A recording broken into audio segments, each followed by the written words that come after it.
I unlocked the bent arm press to handstand after 6 months. Give me a minute and I'll convince you to learn this move as well. Now, imagine you want to perform a handstand in front of your friends, your crush, or in public. But this is you. Or you want to land a handstand somewhere risky and don't want to end up like this guy.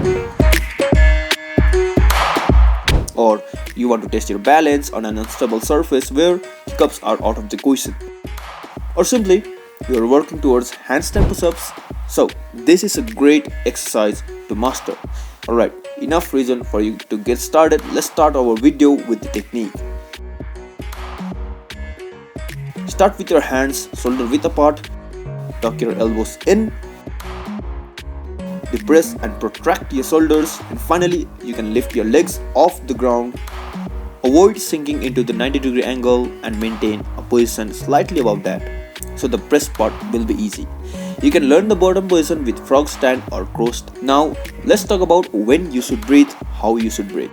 As you enter the tuck position, inhale. As you hold the position, you should hold your breath as well. Finally, when you begin to press, you have to exhale. You want to make the hardest part as easy as possible, so try to extend your legs a bit earlier and generate momentum so you can comfortably extend your arms to complete the move.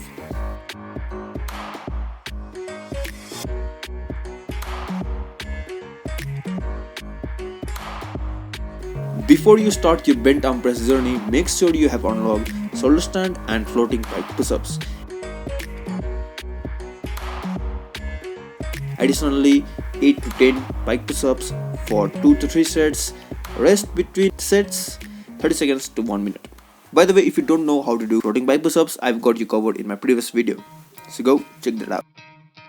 After you achieve your first tuck press, work your way up to the full, and I recommend you practice this move 2 to 4 days a week. Generally, you want to practice this move on your shoulder days, upper body days, or on your skill days, or whenever you are fresh, like Mondays after a Sunday. Good rest.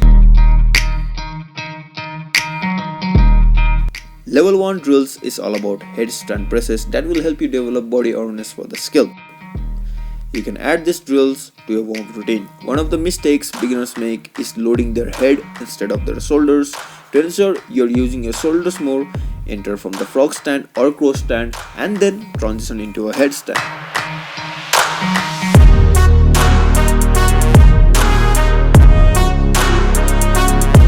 Here we will remove the head and focus only on shoulder strength. This drill's purpose is to make you feel comfortable and confident when you enter a starting position. Why? Because trust me when I say this, if you start strong, you are most likely to complete the move.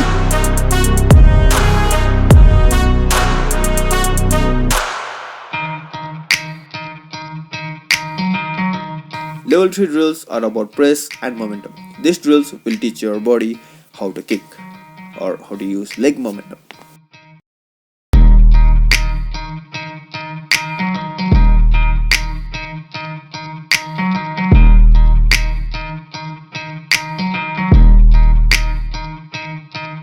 In level 4, we have negatives. To make good progress with negatives, try to make a single repetition 3 seconds to 6 seconds long.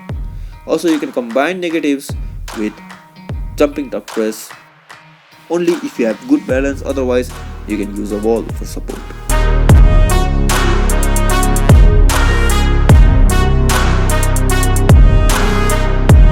The last level, we have to recruit everything we have learned so far. That's basically what I'm explaining, but the sound wasn't clear.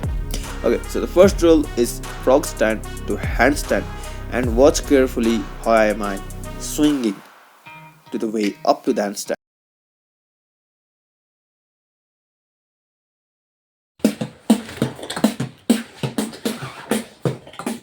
So if I were to learn the bent arm press from absolute zero, this is how my routine would look. At first, I would identify where my starting point is. I would choose 3 to 4 drills, starting with the toughest drill. In my case, it would be negatives.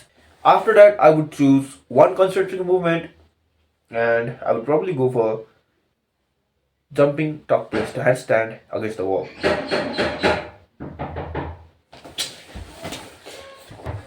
Aha! Mr. Bones. Right, what did I take? So the third drill would be shoulder stand and its combos, as I showed earlier in the videos. Lastly, I would include headstand presses, presses variations to build body awareness. Alright, most of the time people struggle to finish the movement because it involves a handstand. What am I doing with my hand? Sorry. Habit, you know. So there are 3 things which you can do about it. Number 1, get better at presses, because as you get stronger, you'll get more stable, hence better at balancing. Number 2, use as little momentum as possible because you don't want to throw yourself out of the handstand. Number 3, get better at handstand. There's no other way. Actually, I've got you covered on that as well in my previous video. So that's it for this video. And subscribe, like, share.